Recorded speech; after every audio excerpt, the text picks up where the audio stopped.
The wind shrieked like something dying as Seren Lockwood stumbled through the darkness, rain slashing against her face with the force of thrown stones. Her cloak had given up any pretense of keeping her dry hours ago. Her boots squelched with every step, heavy with mud that threatened to pull them from her feet entirely. Lightning split the sky, illuminating a world gone mad with water and wind. And for one terrible moment, she saw nothing but endless moor in every direction. No road, no shelter, no hope.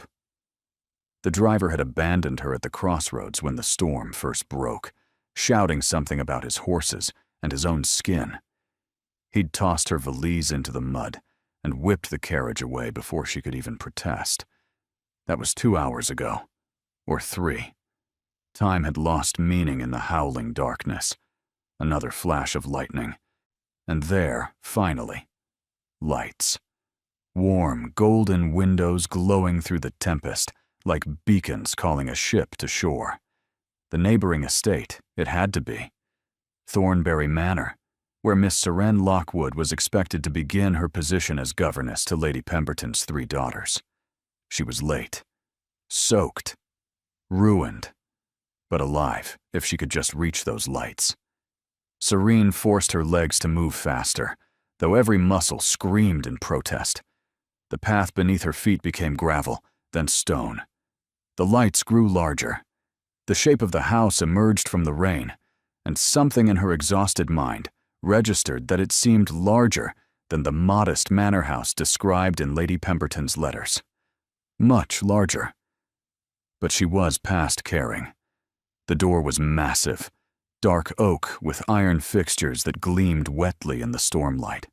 Seren raised a hand that shook with cold and exhaustion and knocked. Nothing.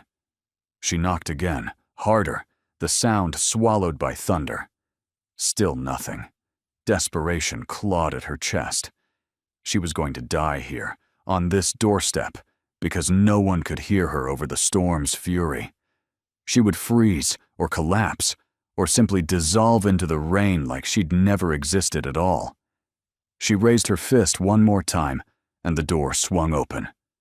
The man standing in the doorway was not a butler.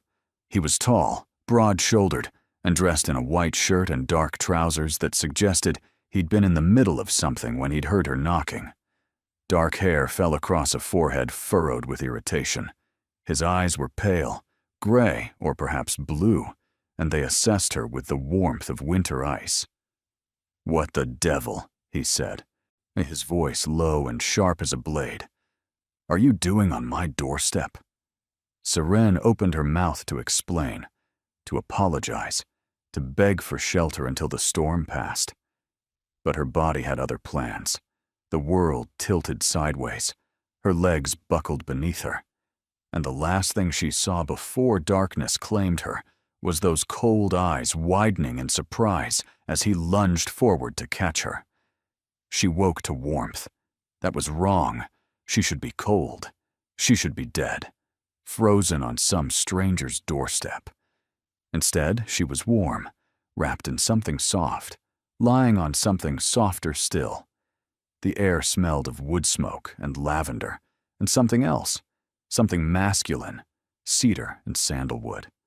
Serene's eyes flew open.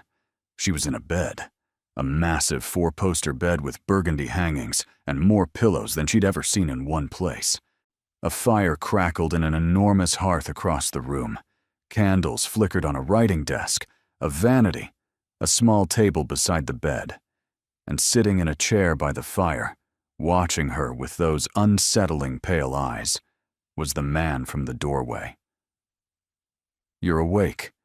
His voice held no relief, no warmth, simple observation. "I was beginning to think you'd chosen my entrance hall as your final resting place." Seren struggled to sit up, then realized with dawning horror that she was no longer wearing her soaked traveling dress. She was in a nightgown. Someone had undressed her. Her face must have shown her alarm because the man raised one dark eyebrow. "My housekeeper attended to you. I assure you, whatever virtue you possess remains intact." "Where?" Serene's voice came out as a croak. She swallowed and tried again. Where am I? Windmere Hall. The name meant nothing to her. I was trying to reach Thornbury Manor. Lady Pemberton is expecting me.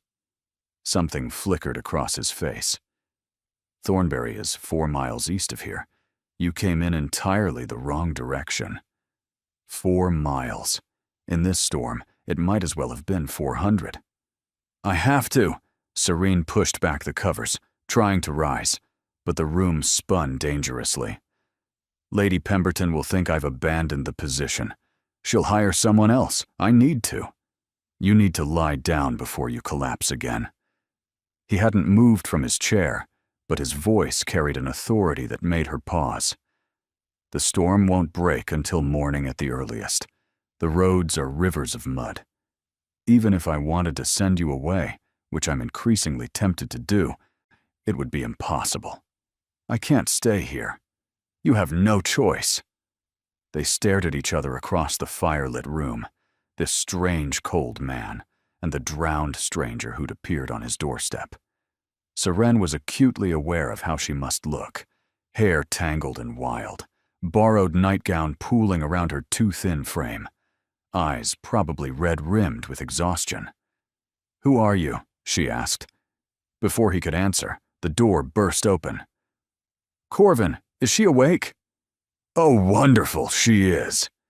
A young woman swept into the room like a summer breeze, all golden curls and bright eyes and rustling silk. She couldn't have been more than 19. With a heart-shaped face that radiated warmth, she grabbed both of Serene's hands before anyone could make introductions. "You poor dear thing. Nell said you nearly drowned on our doorstep. I'm Sabine. This brooding creature is my brother. Don't let him frighten you. He frightens everyone, but he's mostly harmless." "Sabine," the man said warningly. "Oh, hush. She needs kindness, not your scowling." Sabine perched on the edge of the bed, taking Serene's hands in hers. "Your hands are like ice still." "Corvin, did you not think to have someone bring her tea?" "I thought," he said icily, "to let her rest rather than subject her to interrogation." "It's not interrogation. It's hospitality. There's a difference." Sabine squeezed Serene's hands. "What's your name? Where were you going? How did you end up lost in that terrible storm?" "Sabine? I'm Serene." It came out before she could think better of it. "Serene Lockwood. I was traveling to Thornbury Manor to take a position as governess. My driver abandoned me when the storm broke, and I walked until I saw lights. I thought—" She trailed off, embarrassment heating her face. "I thought this was Thornbury." Sabine's expression softened with sympathy. "Oh, you poor thing. That dreadful storm. And that terrible driver. Corvin, we must do something about these cowardly drivers who abandon young women on the moors. I'll add it to my list of urgent concerns." His sarcasm seemed to roll off Sabine entirely. "Well, you must stay here until the storm passes. We'll send word to Lady Pemberton in the morning. Explain everything. I'm sure she'll understand. I couldn't possibly impose." "Nonsense. We have dozens of empty rooms. One more guest is nothing." Sabine glanced at her brother. "Isn't that right, Corvin?" The man, Corvin, looked like he wanted to argue. His jaw tightened. His pale eyes flickered between Serene and his sister with barely concealed irritation. But before he could speak, another voice cut through the room. "What is this?" A woman stood in the doorway. She was perhaps 50, handsome rather than beautiful, with silver-streaked dark hair pulled back severely from a face that could have been carved from marble. She wore black silk that rustled with disapproval, and her eyes, the same pale shade as Corvin's, swept over Serene with the assessment of someone cataloging flaws. "Grandmother." Sabine rose, her cheerfulness dimming slightly. "This is Miss Lockwood. She was caught in the storm and found her way to our door. We're giving her shelter for the night. Are we indeed? The woman moved into the room, her gaze never leaving Seren. And who is Miss Lockwood exactly? Where does she come from? Who are her people? I'm no one of consequence, your ladyship. Seren forced herself to meet those cold eyes. My father was a merchant. I'm traveling to take a position as governess at Thornbury Manor. A governess? The word dripped with disdain. And you simply wandered to our door. How convenient. Grandmother, Corvin said quietly. She collapsed in the entrance hall. She was half dead with cold. Many young women would be willing to appear half dead if it gained them entry to a duke's household. The word hit Seren like a physical blow. Duke. She was in a duke's house, in his bed, wearing borrowed clothes, being interrogated by what could only be a dowager duchess. I assure you, your ladyship, I had no idea whose house this was. I saw lights through the storm and walked toward them. That's all. That's all. The dowager's lips curved in something that wasn't quite a smile. And yet here you are, in my grandson's private wing, creating exactly the sort of situation that leads to forced marriages and ruined reputations. Grandmother, Sabine looked horrified. It's true. Melisande saw everything. The Duke carrying an unconscious woman in his arms, bringing her to his chambers. The gossip is already spreading through the house. Seren's stomach dropped. His chambers? Corvin's expression had gone carefully blank. The guest rooms in this wing were closest to the entrance hall. I made a practical decision. A practical decision that has now been witnessed by half of London, since we're hosting Lady Melisande and her mother until the storm passes. The dowager's voice was brittle. Lady Melisande, aunt whom you were specifically meant to be courting this week. Lady Melisande, who is undoubtedly composing letters to all her friends at this very moment, describing the mysterious woman the Duke of Windermere carried to his bed. I didn't carry her to my bed. I carried her to a guest room that happens to be in this wing. Do you think that distinction will matter to the gossips? The dowager turned back to Seren, her assessment somehow even more cutting than before. Well, Miss Lockwood, it seems you've placed us all in a rather interesting position. Seren wanted to disappear, wanted the bed to swallow her whole. She'd stumbled into something far more complicated than shelter from a storm, and every instinct screamed that she needed to leave immediately. I'll go. She pushed back the covers again. As soon as the storm breaks, I'll leave. I'll walk to Thornbury if I have to. I have no intention of causing trouble for anyone. Walking won't solve this. Corvin's voice was quiet but firm. My grandmother is right about one thing. Lady Melisande saw me carry you inside. By morning, there will be speculation about who you are and why you're here. If you simply vanish, the speculation will only grow worse. Then what do you suggest? He was silent for a long moment. The fire crackled. The wind howled against the windows. And something shifted in his expression, a calculation replacing the irritation. I suggest, he said slowly, that we control the narrative. What does that mean? It means, Miss Lockwood, that you're not going to be a drowned governess who stumbled to the wrong door. He stood, and Seren became suddenly aware of how tall he was, and how much space he commanded simply by existing. You're going to be exactly who I need you to be. And who is that? Corvin looked at his grandmother, whose eyes had narrowed with suspicion. He looked at Sabine, whose face was alight with curiosity. Then he looked back at Seren, and something in his gaze made her breath catch. My intended. The room exploded into chaos. The dowager's protests cut through Sabine's delighted exclamations. Questions flew like arrows, but Seren heard none of it. She was staring at the Duke of Windermere, this cold, controlled stranger who had just proposed the most insane arrangement she'd ever heard, and she had no idea how to answer. Have you lost your mind? The dowager's voice could have frozen the fire in its hearth. She's a governess, a nobody. Why, you cannot possibly expect anyone to believe you've chosen to court her. I don't expect them to believe anything. Corvin's calm was infuriating. I expect them to wonder, to speculate, to be so focused on the mystery of Miss Lockwood that they forget to push Lady Melisande at me at every opportunity. This is about avoiding Melisande? The dowager's laugh was sharp. You would invent a fictional engagement simply to escape a suitable match? There is nothing suitable about Lady Melisande, and you know it. Something dark flickered across Corvin's face. She's calculating, cold, and interested only in my title. I will not marry her, grandmother. Not now. Not ever. Then choose someone else. Someone real. Someone appropriate. I choose Miss Lockwood. Serene found her voice at last. I haven't agreed to anything. All eyes turned to her.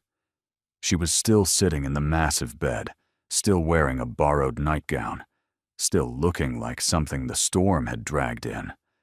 But she forced herself to sit straighter, to meet their gazes directly. You're discussing my fate as if I'm not present, as if I have no say in whether I become part of whatever scheme you're plotting. Her voice steadied as she spoke. I came here seeking shelter from a storm, not entanglement in aristocratic politics. I have a position waiting for me at Thornbury Manor, a respectable position. I won't jeopardize that for a scheme I don't understand.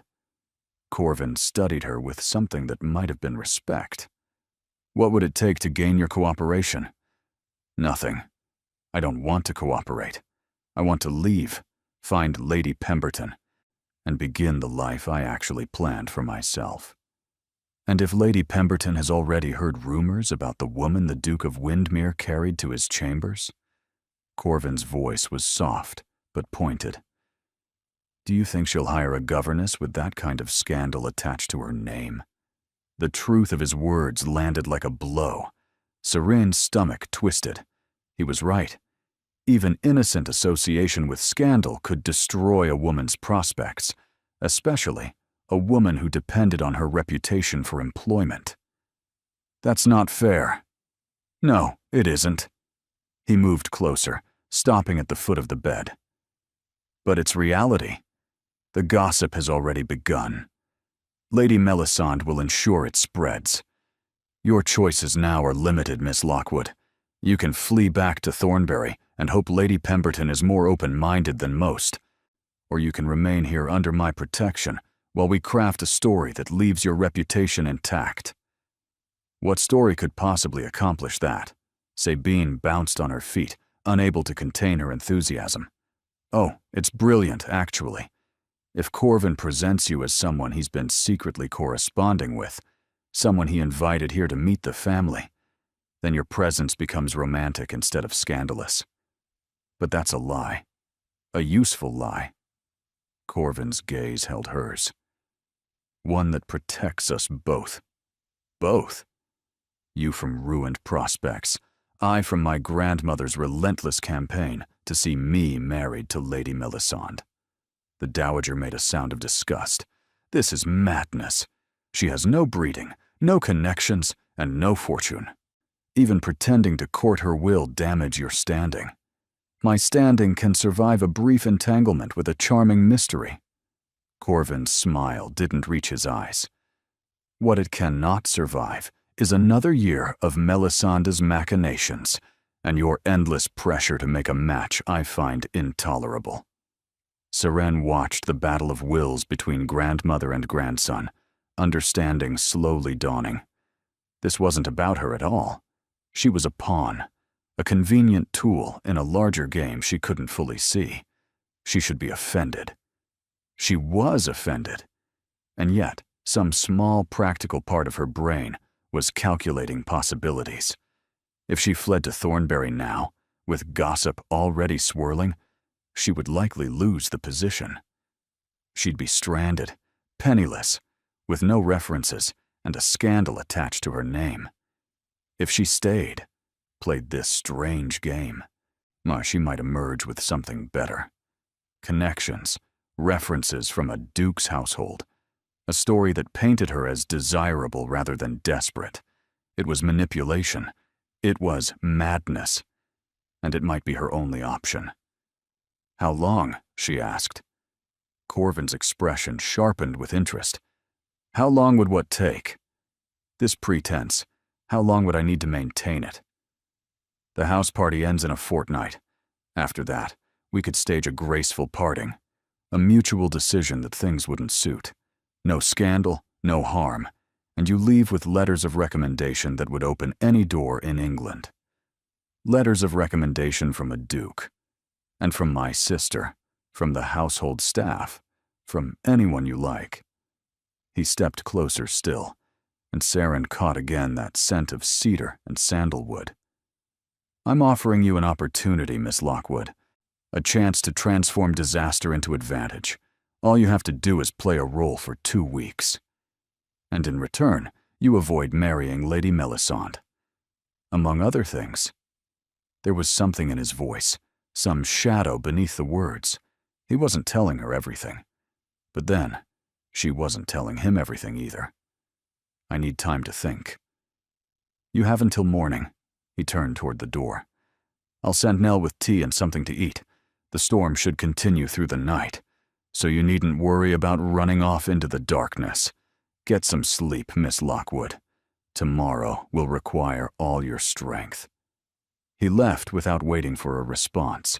The dowager followed with one final withering glance. Only Sabine remained, hovering by the bedside with barely contained excitement. "You're going to say yes, aren't you? Please say yes. It's been so dreadfully dull here, and Corvin's been like a storm cloud for months, and this is the most interesting thing that's happened since—" She stopped abruptly, something painful crossing her face.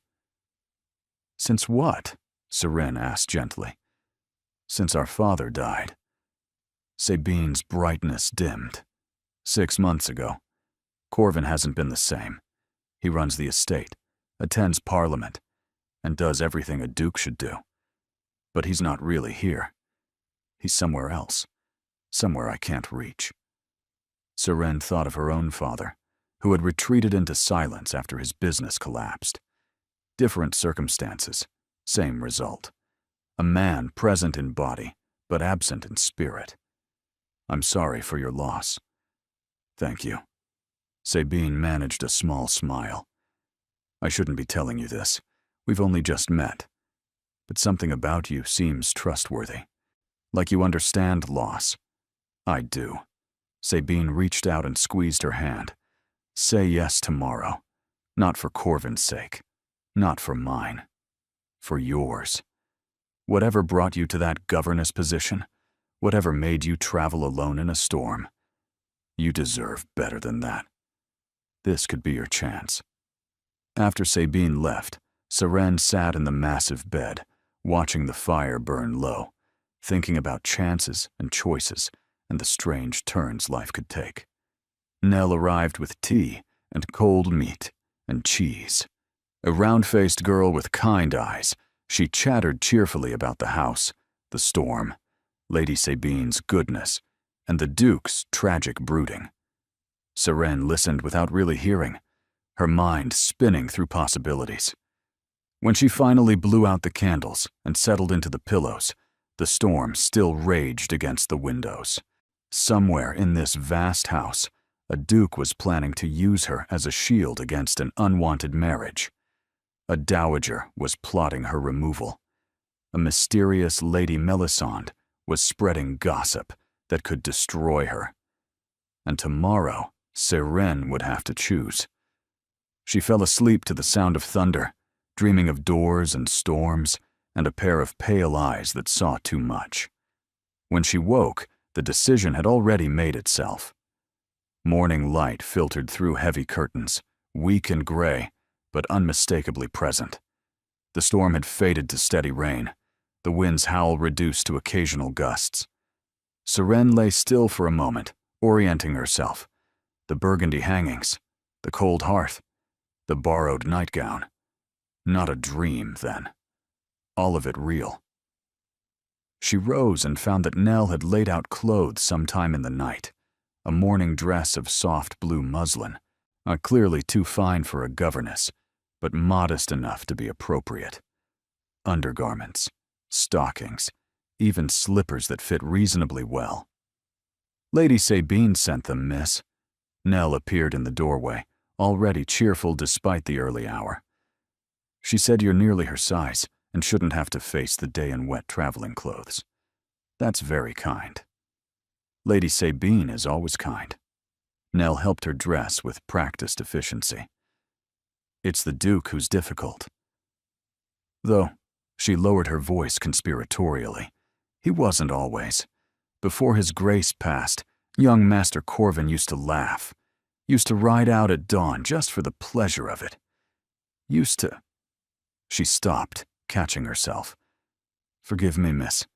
I talk too much." "There's nothing to forgive." Seren studied her reflection in the vanity mirror. The blue dress made her look almost refined, almost like she belonged here. "You loved the old Duke." "Everyone did." Nell's voice was soft. "He was a good man, and losing him broke something in this house, in the young Duke especially." Seren filed this information away, another piece of a puzzle she was only beginning to see. Breakfast was served in a sunny room despite the gray weather outside. Sabine was already there, radiant in yellow silk, pushing pastries across the table with enthusiastic recommendations. The Dowager was absent. And Corvin? Corvin sat at the head of the table, dressed immaculately in dark coat and cream waistcoat, looking like he hadn't slept at all. The shadows under his eyes only made them more striking, more unsettling in their pale intensity. "Miss Lockwood?" He rose briefly as she entered, a courtesy that felt almost mechanical. "I trust you slept well. As well as could be expected, given the circumstances. The storm is breaking." He gestured to the window. "By afternoon, the road should be passable. If you've decided to leave, arrangements can be made. And if I've decided to stay—" Something flickered in his expression. Interest, perhaps, or surprise that she'd consider it. "Then we have much to discuss." Sabine clapped her hands in delight. "You're staying? Oh, this is wonderful. I knew you'd see reason. Didn't I tell you, Corvin? Didn't I say she'd be sensible?" "You said many things, most of them exhausting." "He's always like this before noon." Sabine waved dismissively. "Oh, it's best to ignore him until he's had enough coffee." Seren took a seat and allowed Sabine to pile her plate with food she wasn't sure she could eat. Her stomach churned with nerves. She'd made a decision in the night, but speaking it aloud felt different, more real, more irreversible. "Before I agree to anything," she said carefully, "I need to understand exactly what you're proposing. What role am I meant to play? What will be expected of me?" Corvin set down his coffee cup. "You will be introduced as Miss Seren Lockwood, a young lady of modest but respectable background, whom I met during my travels last summer. We've been corresponding privately for months. When you found yourself traveling near Windmere, I invited you to visit and meet my family. A romantic fiction, a practical one. And what happens during this visit? We'll be seen together at meals, during walks, at the evening entertainments my grandmother has planned. You'll need to appear as though we share a genuine connection, nothing improper, but enough to make the nature of my interest clear." "Clear to whom?" "To Lady Melisande, to my grandmother, to the other guests who will arrive once the roads are passable." His jaw tightened. "To anyone who might otherwise continue pressuring me toward an unwanted match." Seren considered this. "And Lady Melisande, she's the woman your grandmother wants you to marry?" "She's one of several candidates my grandmother has been parading before me for the past 6 months." Bitterness edged his voice. "But she's the most persistent, right, and the most dangerous." "Dangerous how?"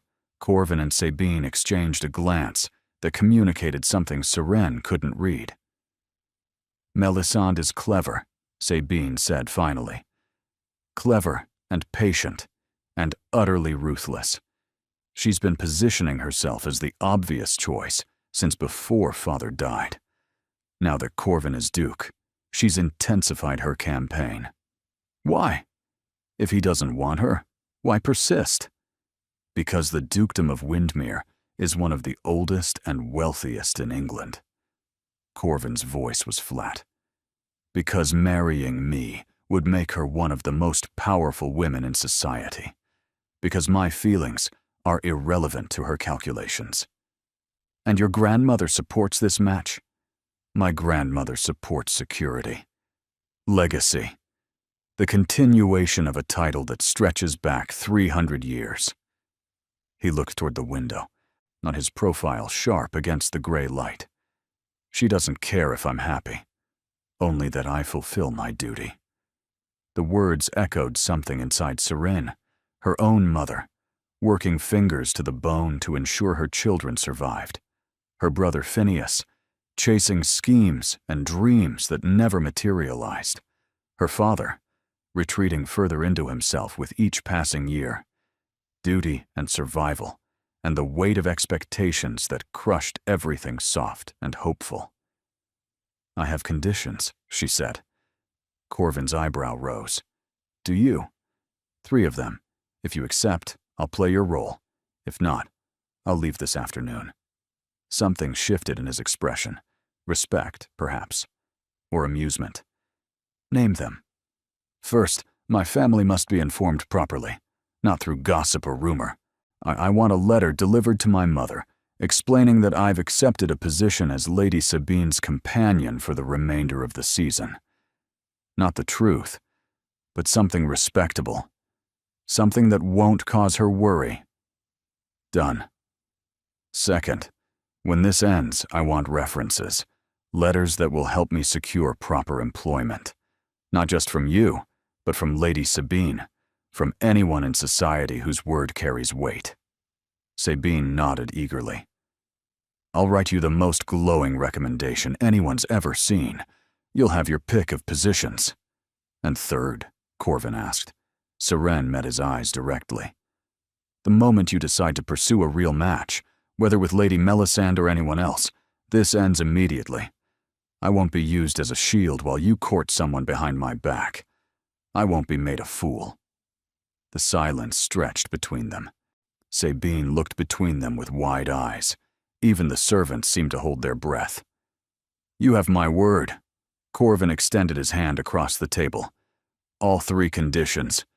Do we have an agreement?" Seren looked at his hand, elegant and strong, belonging to a world entirely unlike her own.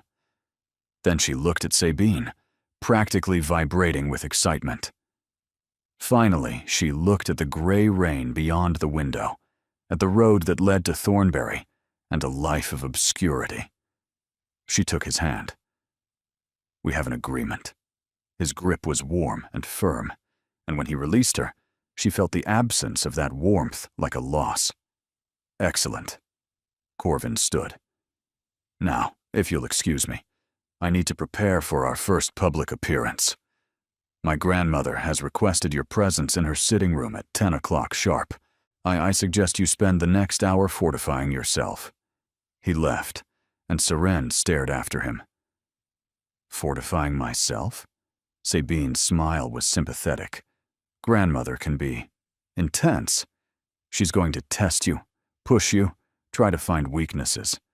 Whatever you do, don't back down. She respects strength, even when she doesn't like it." At precisely 10 o'clock, Seren found herself standing outside an ornate door in the east wing, her palms sweating and her heart racing. A maid had escorted her through a maze of hallways, past portraits of stern-faced ancestors, under chandeliers that glittered even in the gray morning light. She knocked. "Enter." The Dowager Duchess of Windmere sat in a chair by the window, silhouetted against the rain-streaked glass. She didn't rise as Seren entered, didn't offer a greeting or a seat. It simply watched, with those pale eyes that missed nothing. "Close the door," Seren obeyed, then stood waiting. The room was elegantly appointed, filled with expensive furniture and fresh flowers that seemed wrong against the storm outside. Everything spoke of wealth, taste, power, things Seren would never have. "You've agreed to my grandson's scheme." "Yes, your ladyship." "Why?" The question was sharp, demanding. Seren had prepared for accusations, for threats, for dismissal, not for genuine inquiry. "Because my alternatives are limited." "Limited how?" "If I leave now, with gossip already spreading, I'll likely lose my position at Thornbury Manor. I'll return home with nothing. No employment, no references, no prospects." Serene kept her voice steady.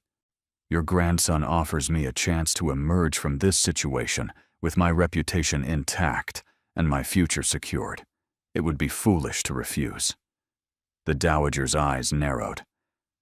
"You admit you're using him." "I admit we're using each other."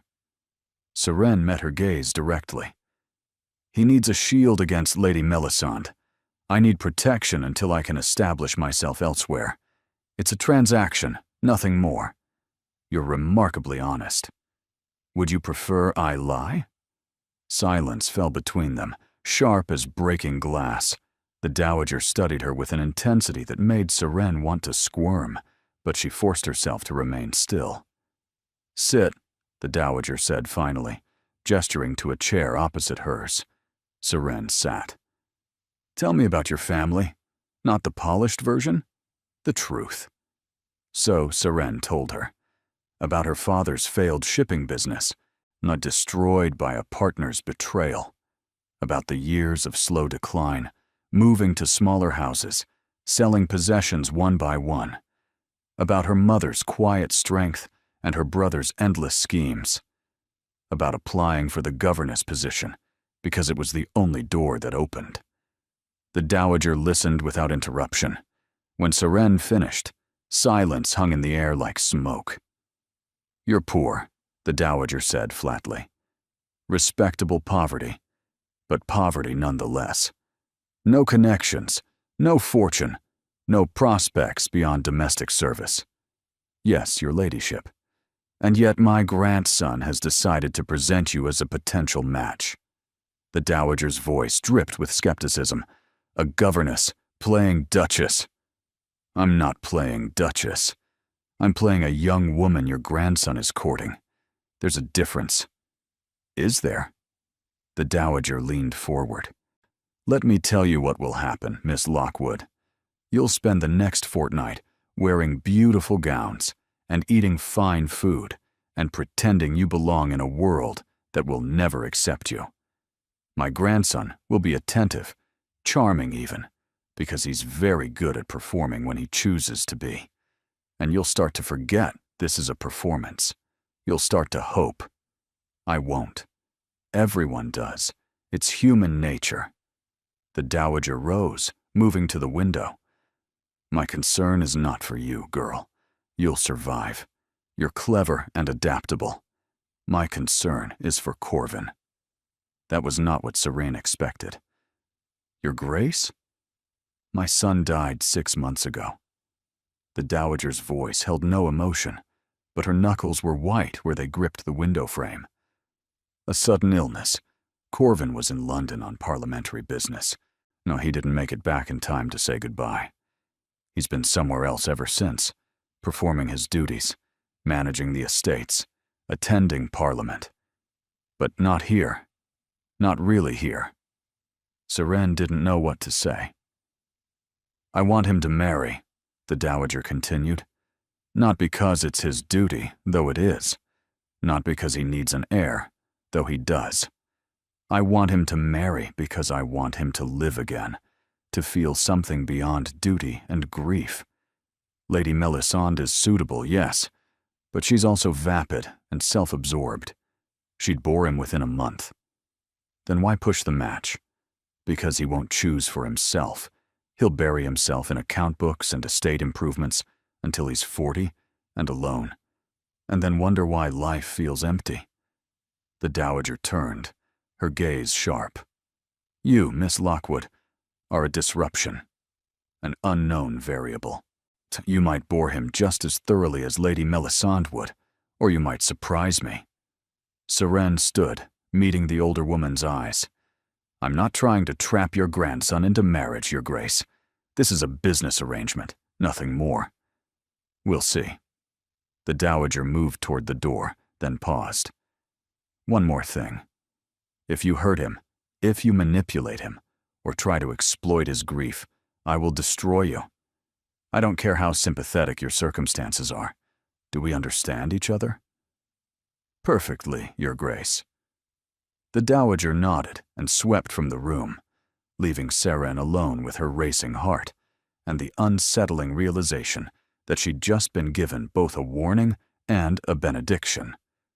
She was still standing there trying to process the conversation when Sabine burst in. She likes you. Sabine grabbed her hands, spinning her in an excited circle. I can tell. She only threatens people she respects. This is perfect. Seren wasn't sure perfect was the right word, but she let Sabine pull her toward the door, chattering about dress fittings and afternoon calls. Behind them, through the window, she could see Corvin in the garden. He stood very still, hands clasped behind his back, staring at nothing. Performing his duties, the dowager had said. But not really here. Seren wondered suddenly what it would take to make him present, to crack through that controlled facade and find the man underneath.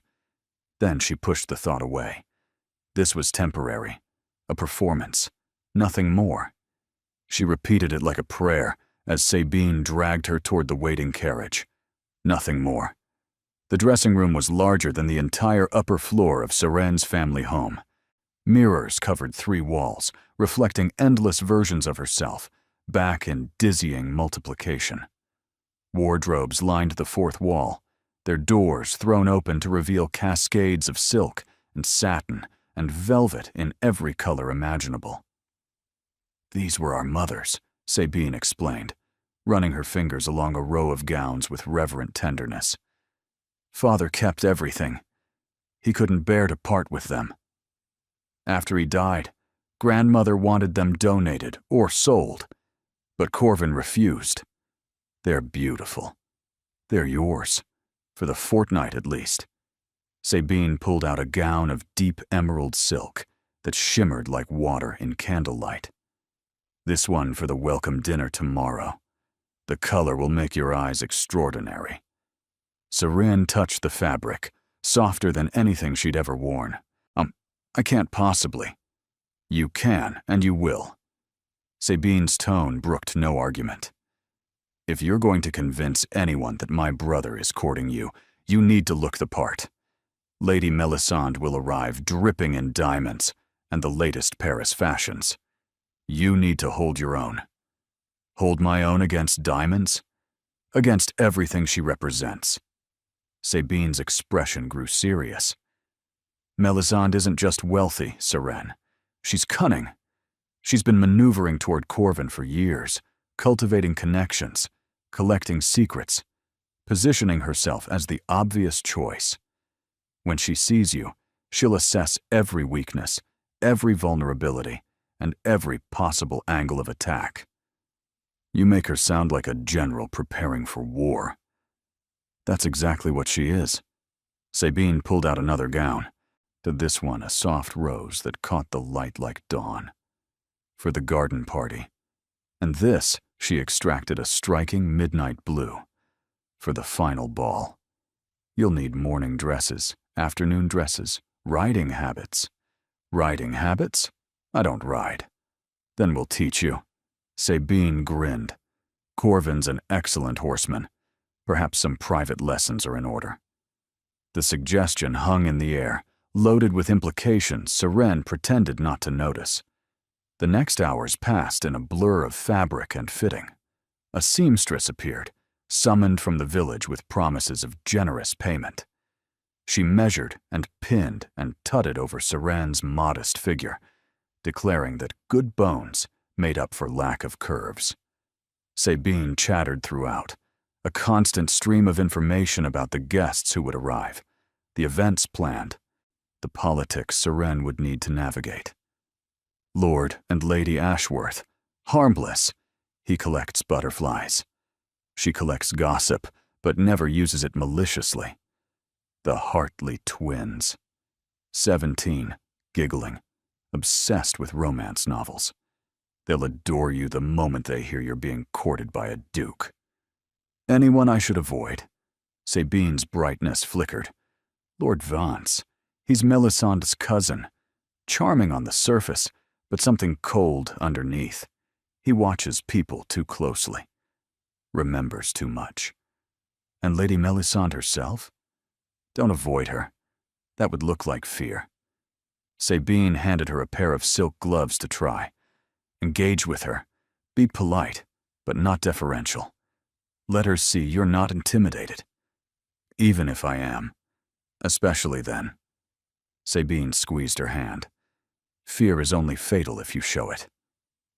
By late afternoon, Saren's head swam with names and faces and rules she'd never imagined existed.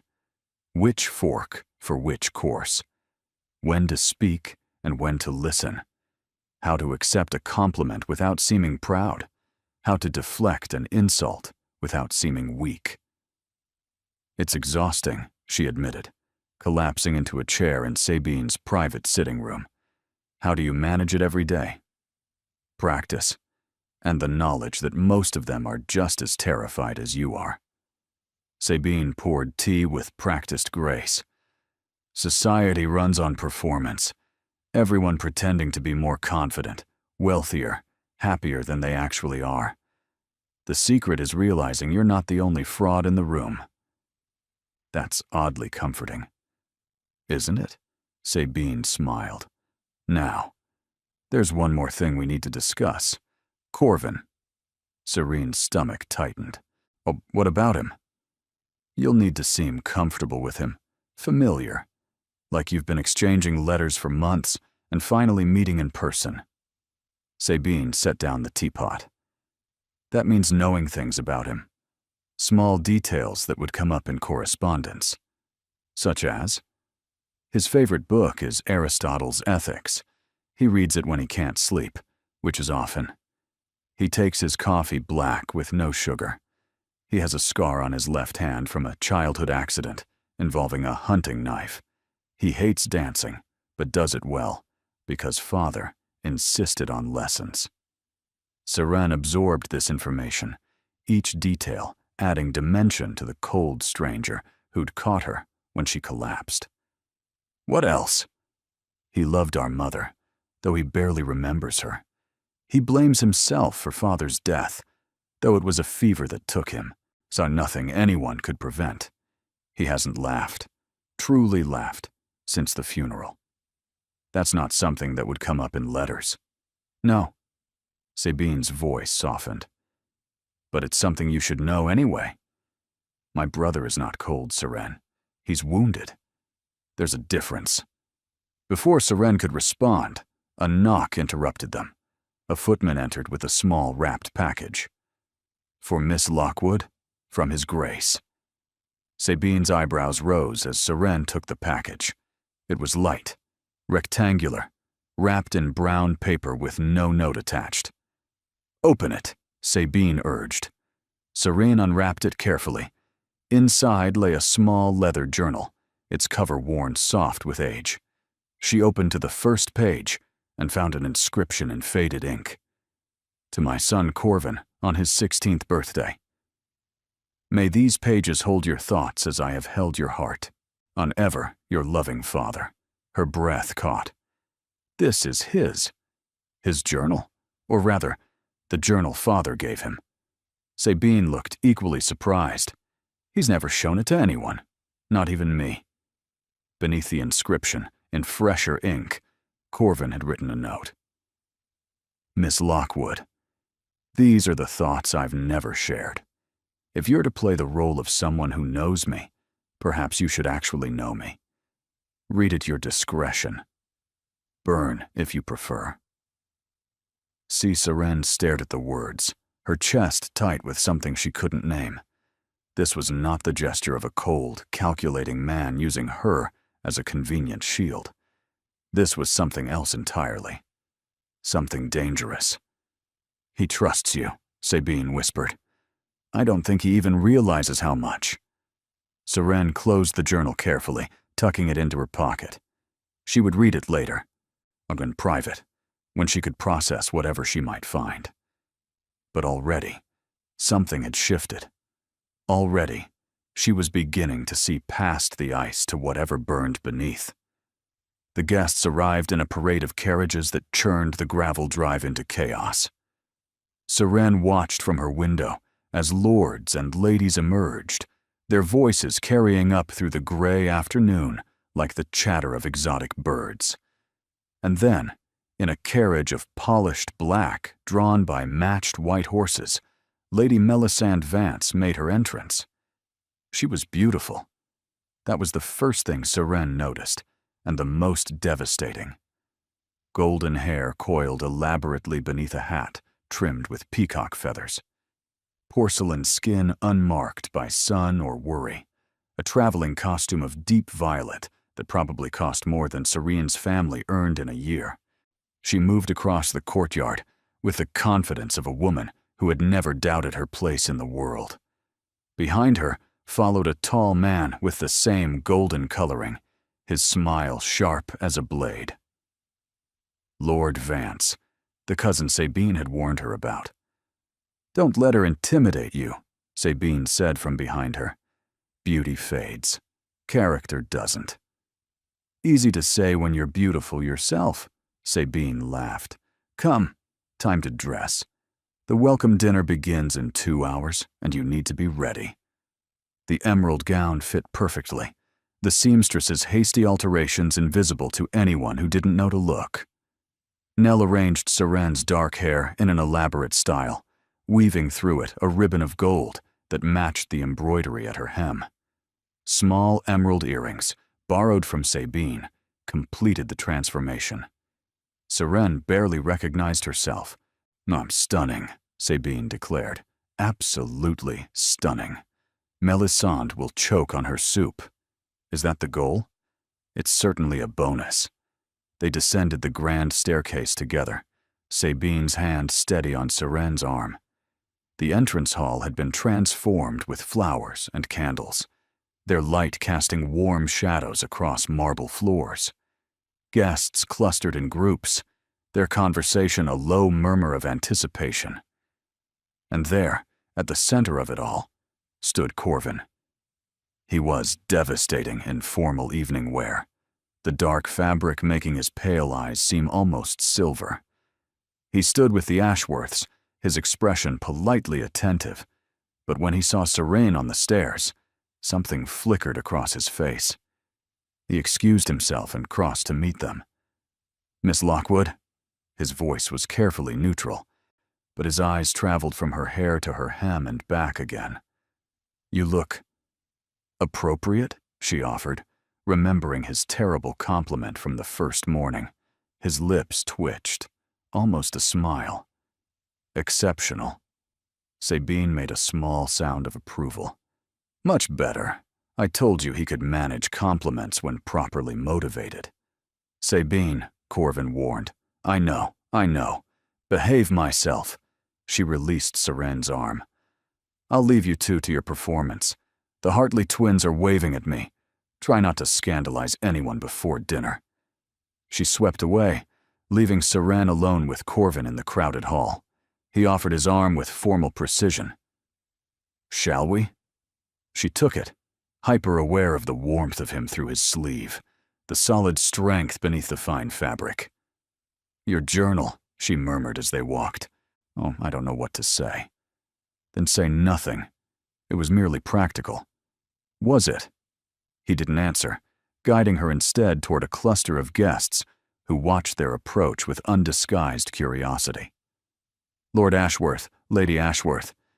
May I present Miss Seren Lockwood, a dear friend who has honored us with her company this fortnight."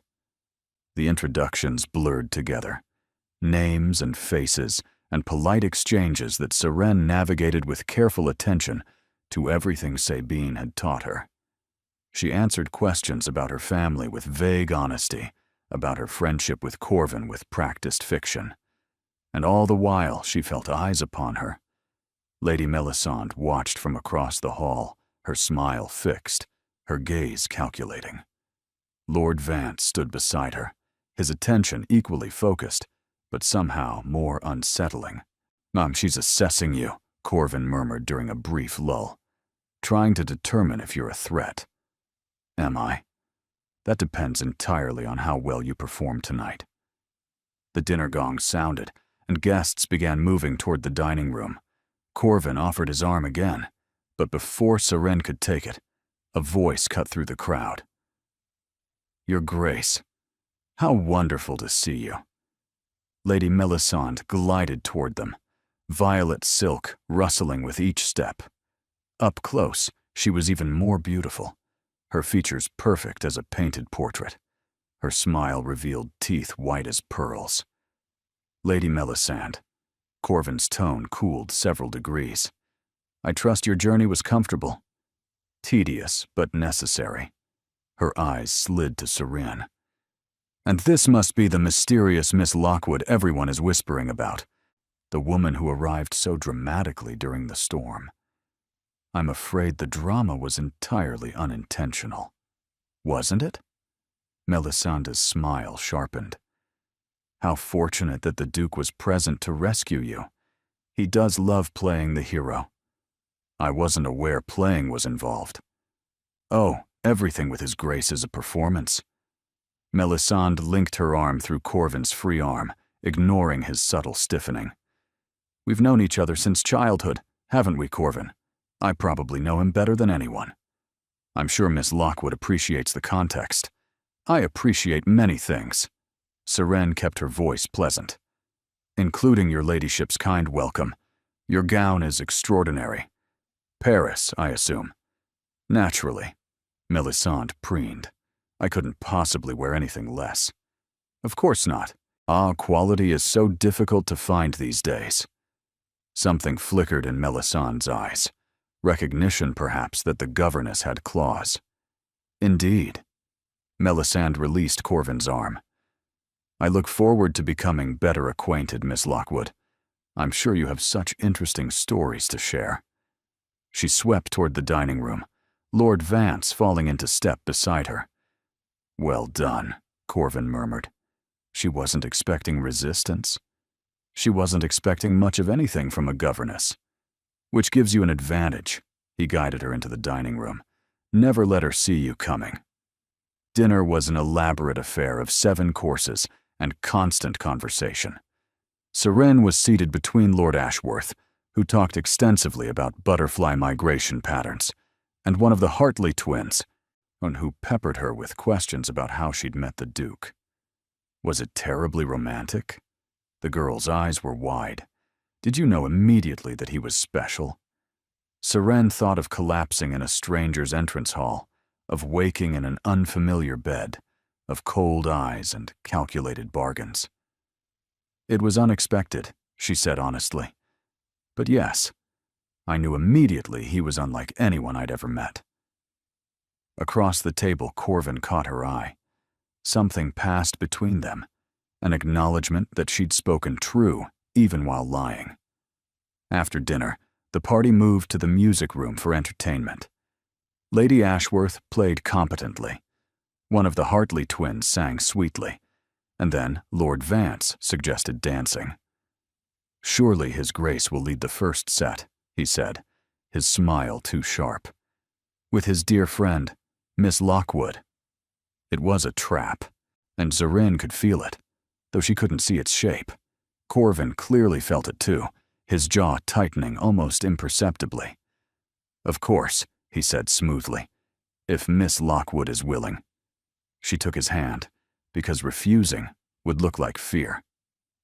The music began, a waltz. Corvin moved with the grace Sabine had described, leading her through steps she barely remembered from hurried lessons years ago. "Vance is testing you," he murmured, watching for weaknesses. I noticed. She focused on the music, on his lead. Why does he care?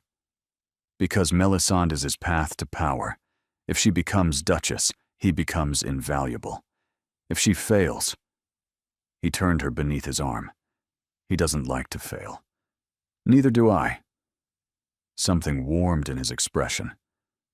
No, I don't suppose you do. The dance ended, and Seren was breathless from more than exertion. Corvin released her hand slowly, his fingers lingering for just a moment. "Walk with me," he said quietly. "I need air." They slipped through glass doors onto a terrace overlooking darkened gardens. The night was cool, stars emerging through breaking clouds. Seren breathed deeply, grateful for escape from the watching eyes. "You're doing well," Corvin said. "Better than I expected. Did you expect me to fail? I expected you to be overwhelmed. This world isn't kind to outsiders." "Your world." "Yes." He leaned against the stone balustrade, his profile sharp against the sky. "A world I never asked for, but can't escape." "Do you want to escape?" He was silent for a long moment. Sometimes, when the weight of it presses too heavily, when every decision affects hundreds of people and every mistake echoes for generations. That sounds lonely. It is. He turned to look at her, though less so tonight. The air between them shifted, charged with something Seren didn't dare name. She should step back. Should remember this was performance. Should... There you are. Melisandre's voice cut through the moment like a blade. She emerged onto the terrace with Lord Vance trailing behind, her expression sweet as poison. How romantic. Moonlight and secrets. She moved to Corvin's side, her hand brushing his arm. "I do hope we're not interrupting." "Not at all." Corvin's warmth vanished, replaced by ice. Miss Lockwood was feeling faint. The dancing was rather vigorous. Poor dear. Melisandre's sympathy was paper-thin. Perhaps she should rest. These events can be so taxing for those unaccustomed to society. "I'm quite recovered, thank you." Seren smiled. "The night air works wonders. How fortunate." Melisandre turned to Corvin, dismissing Seren entirely. "Your grandmother wishes to speak with you. Something about tomorrow's arrangements." It was a lie. Seren could see it in the calculated gleam of her eyes. But Corvin couldn't refuse, without being openly rude. "Of course." He bowed stiffly to Seren. "Miss Lockwood, thank you for the evening air." He left, and Seren was alone with Melisandre and Lord Vance. "Such a charming performance," Melisandre said softly, all pretense of sweetness gone. The mysterious stranger who captured the Duke's attention. It's almost convincing. I wasn't aware convincing was necessary. Everything is necessary, Miss Lockwood. Every gesture, every word, every carefully crafted appearance. Melisandre stepped closer. "I've spent years building my position, years cultivating connections, learning secrets, becoming indispensable. Do you really think a soggy governess who stumbled to the wrong door can compete with that? I'm not competing with anything. Aren't you?" Melisandre's laugh was soft as silk and sharp as glass. "Let me be clear. Corvin will marry appropriately. He'll choose someone who strengthens his position, secures his legacy, and honors his responsibilities. Someone like me.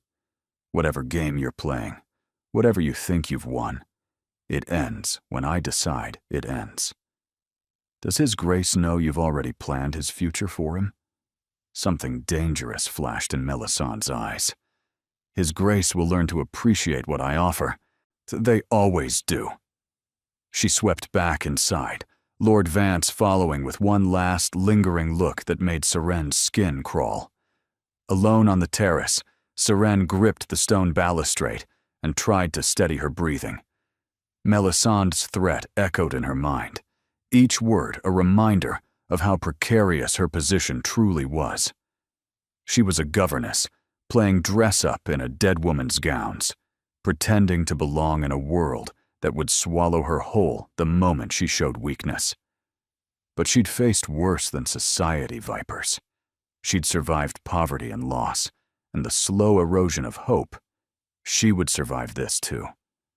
When she returned to the music room, she held her head high. Melisande watched from across the room, waiting for signs of retreat. Seren gave her none.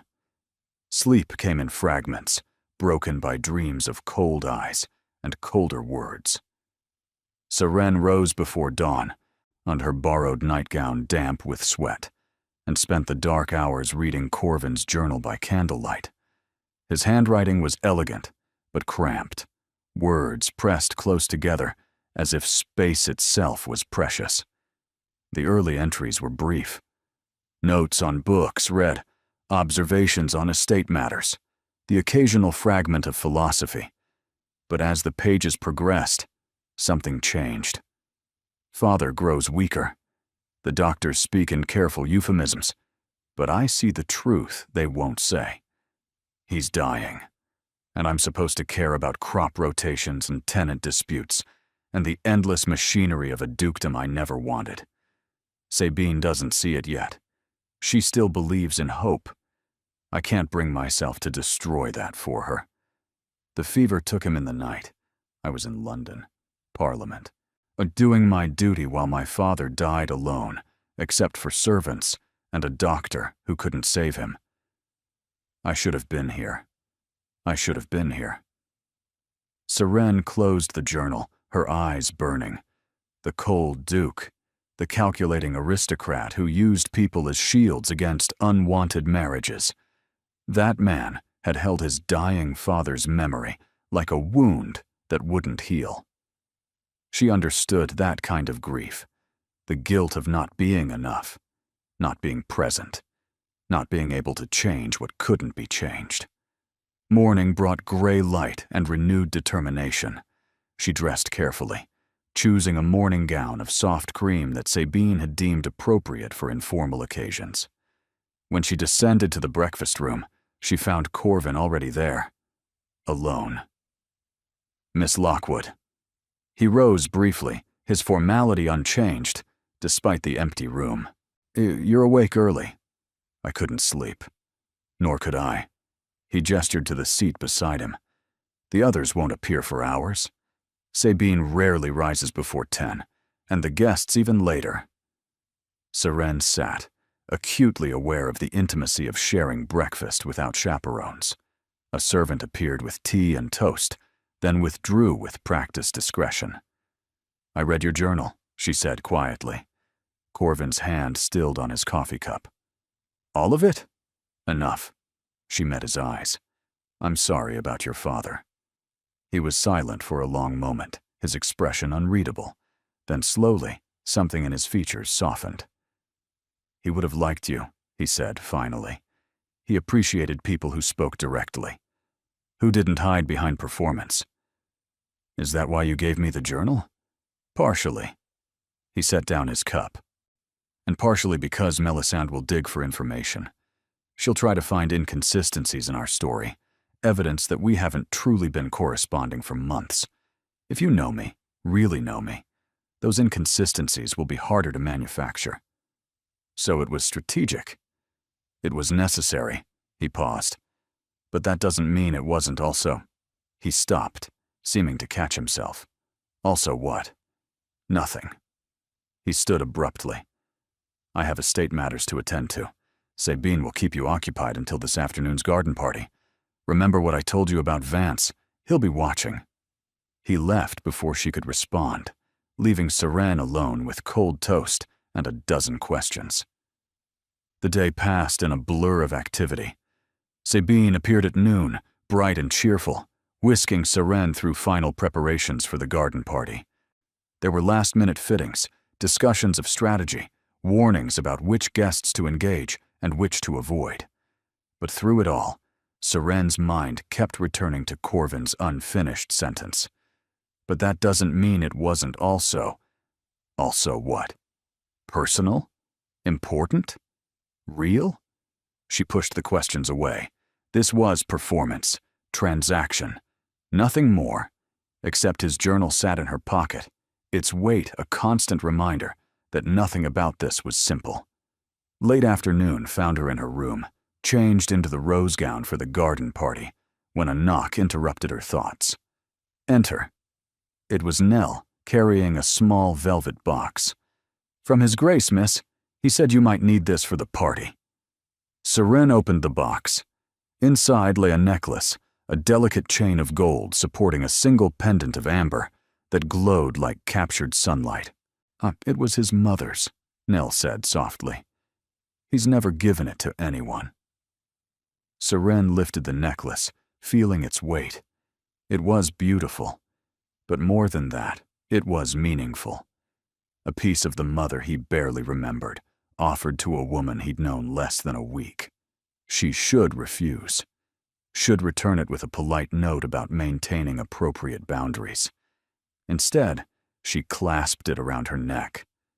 The amber rested against her collarbone, warm from its velvet prison.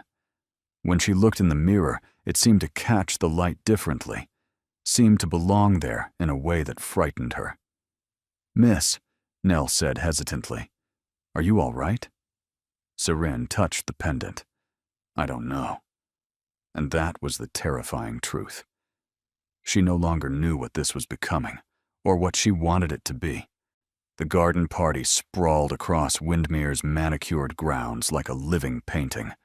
Pavilions of white silk billowed in the gentle breeze. Tables groaned with delicacies. Guests clustered on the lawn in their finest afternoon attire, their laughter carrying across the rose gardens. Seren moved through it all with Sabine at her side, nodding and smiling and playing her role with increasing confidence. The amber pendant rested warm against her skin, a constant reminder of the man who'd given it. She hadn't seen Corvin since breakfast.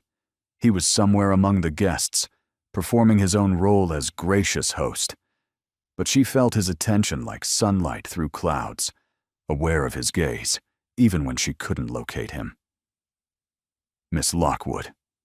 Lord Vance materialized beside her, his smile too bright, his proximity too close. Non Sabine had been pulled away by Lady Ashworth moments before, leaving Seren momentarily alone. "Lord Vance?" She kept her voice pleasant. "Are you enjoying the party?" "Immensely, though I confess I find the company more interesting than the refreshments." His eyes dropped to the amber pendant. "What a lovely necklace. It looks almost familiar." "Does it? The late Duchess wore something similar. I remember it from years ago, when I was still a boy visiting with my family." His smile sharpened. "How curious that you should be wearing it. His Grace has been very generous." "Has he?" Vance stepped closer, lowering his voice. "Generous is one word for it. Others might say reckless, impulsive, unlike himself." "I'm sure I don't know what you mean." "I'm sure you do." His hand brushed her elbow, a touch that felt like a threat. "My cousin has spent years positioning herself for this match. She doesn't take kindly to obstacles." "I'm not an obstacle." "Aren't you?" Vance's laugh was soft. "You're wearing the Duchess's pendant at a garden party, where every eligible family in the county is watching. You've been on the Duke's arm at every event. His grandmother may disapprove, but she hasn't sent you away." He leaned closer still. "That makes you very much an obstacle, Miss Lockwood, and obstacles tend to be removed." Before Seren could respond, a familiar voice cut through the tension. "Vance, I believe Lady Melisande was asking for you." Corvin appeared at Seren's side, his expression pleasant, but his eyes cold as winter ice. Vance straightened immediately, his threatening proximity replaced by polished courtesy. "Of course. I was just complimenting Miss Lockwood on her lovely necklace." He bowed. "Until later." He disappeared into the crowd, and Seren released a breath she hadn't realized she'd been holding. "What did he say to you?" Corvin's voice was low, urgent. Nothing I couldn't handle. That's not what I asked. She looked up at him, at the concern barely hidden beneath his controlled facade. He reminded me that your cousin doesn't appreciate obstacles, and that obstacles tend to be removed. Something dangerous flickered in Corvin's eyes. Did he threaten you? He warned me. There's a difference. Not to him. Corvin's hand found her elbow, his touch warm where Vance's had been cold. Stay close to Sabine for the rest of the afternoon. Don't be alone with either of them. I can protect myself. I know you can. His grip tightened briefly. But you shouldn't have to. Not here. Not because of me. The intensity in his voice made her breath catch. This wasn't performance. This was real concern, real protectiveness, real feeling. Walk with me, he said quietly. There's something I want to show you. He led her away from the party, through a gate hidden by climbing roses, into a walled garden she hadn't known existed. Inside, the noise of guests faded to nothing. Flowers bloomed in wild profusion, untamed by the careful cultivation of the main grounds. My mother's garden, Corvin said. Father created it for her when they first married. After she died, he couldn't bear to tend it. It grew wild. It's beautiful. It's chaos. But his voice held affection rather than criticism. She loved chaos, apparently. Father said she was like a storm herself, so bright and fierce and impossible to predict. Seren touched a rose that had climbed halfway up the wall. You miss her. I miss the idea of her. I was 4 when she died. I remember warmth, laughter, the smell of roses. He moved to stand beside her. Sometimes I think the grief is worse for not having real memories, just impressions. Your father talked about her? Constantly. Everything reminded him of her. This garden, the library, the way light fell through certain windows. Corvin's voice roughened. He spent 20 years living with her ghost. I used to think it was romantic. Now, I think it was a kind of madness. Love often is. He turned to look at her, really look, with those pale eyes that seemed to see everything she tried to hide. You've loved someone. It wasn't a question, but she answered anyway. A boy in my village. We were young. He married someone with a better dowry. It's a common enough story. Did it break your heart? It bruised it. She met his gaze steadily. I learned that survival requires letting go of things you can't have. Wanting leads to suffering. Better to be practical. Is that what you're being now? Practical? The question hung between them, weighted with implications neither of them named. I'm trying to be. And if I asked you to stop trying, her heart hammered against her ribs, that would be unwise. Wisdom has never been my strength. He stepped closer, and she could smell cedar and sandalwood, could feel the warmth radiating from him, despite the cool garden air. Ask me what I want, Seren. Her name on his lips was a revelation. Not Miss Lockwood. Seren. Well, what do you want? I want to stop pretending this is only strategy. His hand rose to touch the amber pendant, his fingers brushing her collarbone. I want to know if you feel what I feel. I want... Corvin! Sabine's voice shattered the moment. She appeared in the garden gate, flushed and breathless. You need to come. Grandmother and Lady Melisande are having some kind of confrontation in the drawing room. It's becoming a scene. Corvin's hand dropped.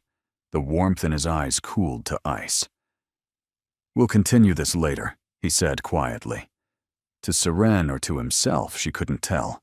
He strode toward the house, leaving Seren alone in his mother's wild garden, with the echo of his almost confession ringing in her ears. I want to know if you feel what I feel. She did. God help her, she did. The confrontation in the drawing room had been contained by the time Seren arrived, but the aftermath hung in the air like smoke. The dowager sat rigid in her chair, her expression thunderous.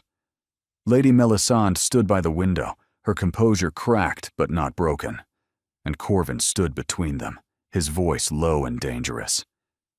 "This discussion is finished." "It most certainly is not." The dowager's voice could have frozen fire. "You cannot possibly expect me to accept this arrangement. A fortnight's charade is one thing. What you're suggesting is quite another." "I'm not suggesting anything.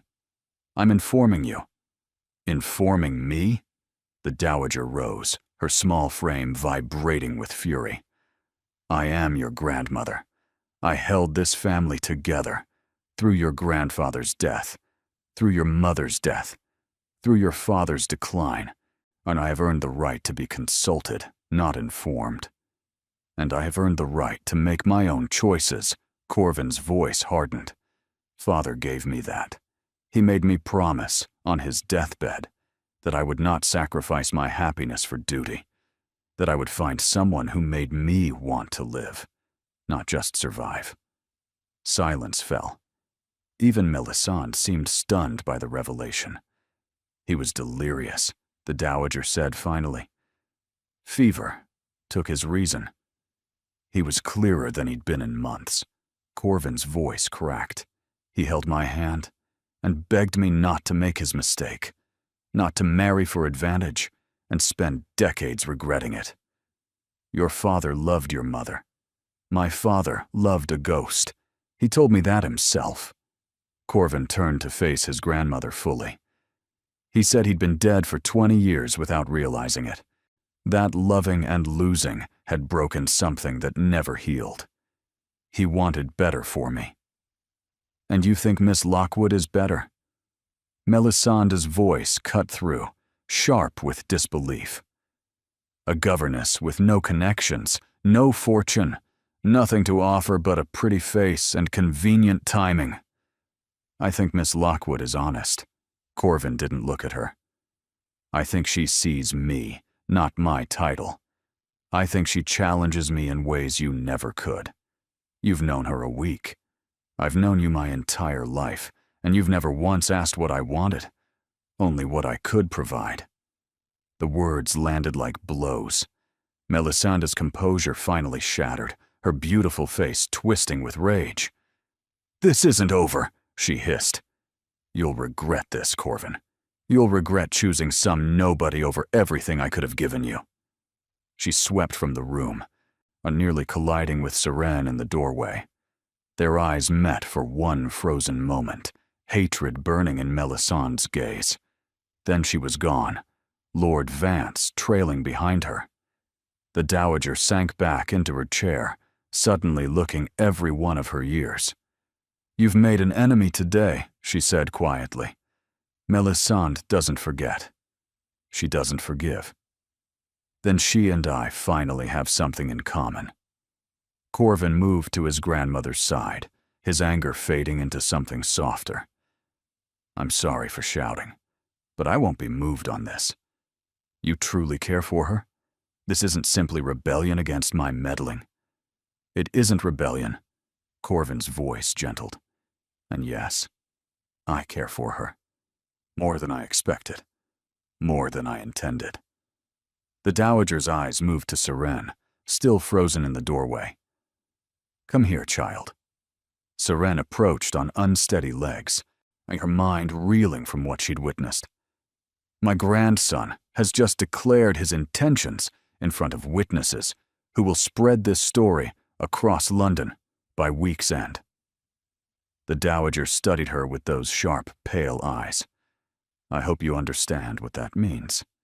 I'm not sure I do." "It means the charade is over. Whatever this was meant to be, it's become something else entirely." The dowager rose, her dignity reassembled around her like armor.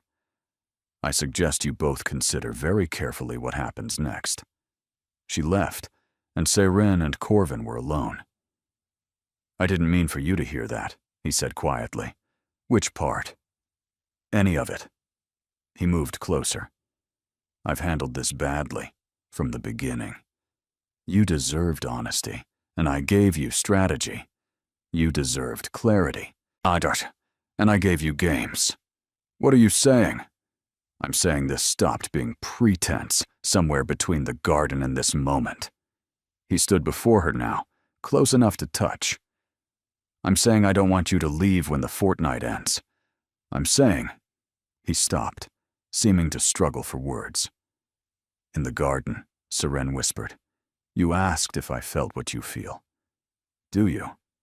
The question hung between them, terrifying and inevitable. Yes. The word came out barely above a breath. I've been trying not to. I've been reminding myself that this is temporary, that I don't belong here, that wanting things beyond my reach only leads to pain. But yes, I feel it. Something broke open in his expression. Relief and fear and wonder all tangled together. Seren, we shouldn't. Even as she said it, she swayed toward him. This is madness. Your grandmother is right. Lady Melisande will never... I don't care about Melisande. His hands found her waist, drawing her closer. I don't care about any of them. I only care that you're here, that you're real, that for the first time in months, I feel like I'm actually alive. Corvin, tell me to stop. His forehead rested against hers. Tell me this is still just performance, and I'll step away. I'll maintain the fiction. I'll let you leave at the end of the fortnight with your references and your reputation intact. And if I don't tell you to stop, then I'm going to kiss you. His voice roughened. And I'm going to mean it. She should tell him to stop. Should remember who she was and who he was and the impossible gulf between them. Instead, she lifted her face to his. The kiss was nothing like she'd imagined kisses would be. It was gentle and fierce at once. His mouth moved against hers with a tenderness that made her eyes burn.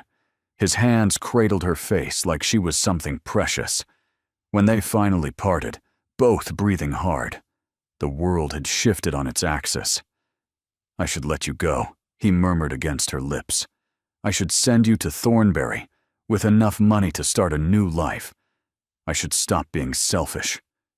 Is that what you want? What I want is impossible. He pulled back enough to meet her eyes. I want to introduce you to society as my intended. I want to watch my grandmother choke on her objections. I want to wake up every morning knowing you're here, in this house, in my life. That sounds like more than a fortnight. It sounds like forever. His thumb traced her cheekbone. I know I'm asking too much. I know the obstacles are enormous. But Seren, I haven't wanted anything this badly since before my father died. And I'm terrified of what that means. Why terrified? Because wanting things means losing them. His voice broke slightly. And I've lost too much already. She understood then, fully and completely.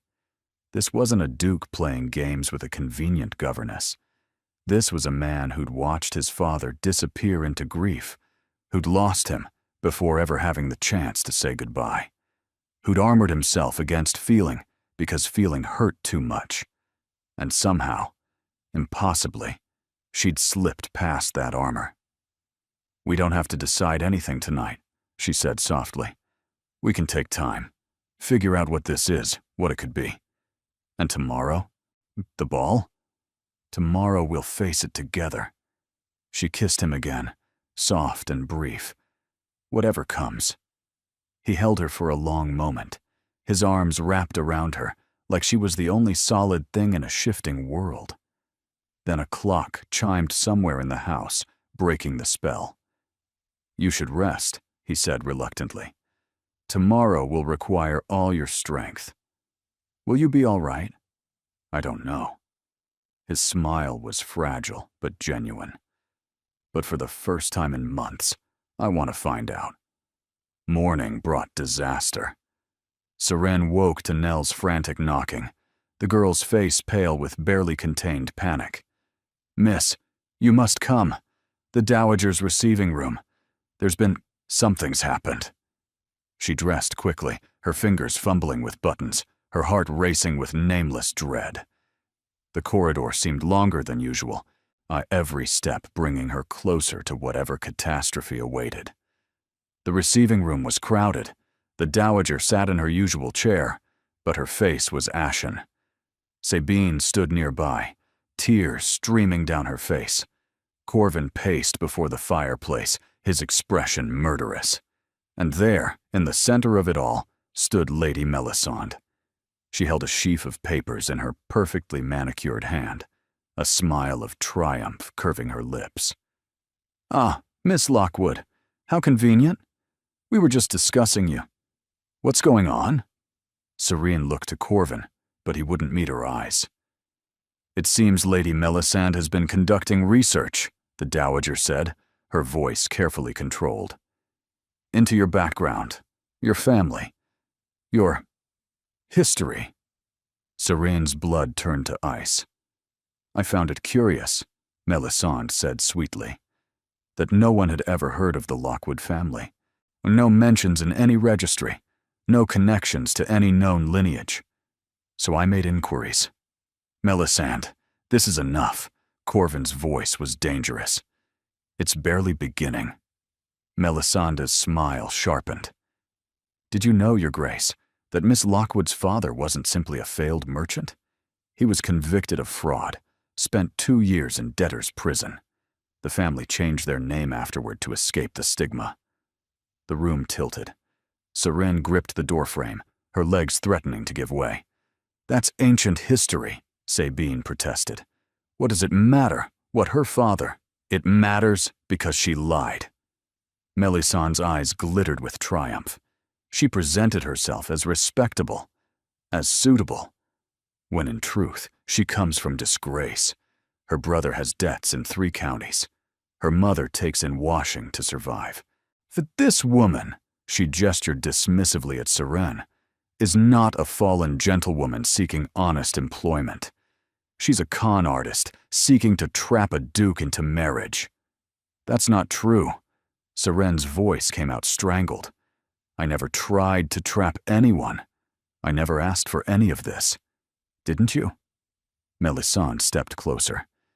Stumbling to the door in a storm, collapsing so conveniently into his arms, wearing his mother's jewelry, accepting expensive gowns and gifts. It's a masterful performance, I'll admit. But it ends now. "Melisande," Corvin's voice could have cut glass. "Get out of my house." "Your house?" The dowager rose, her shock transforming into something harder.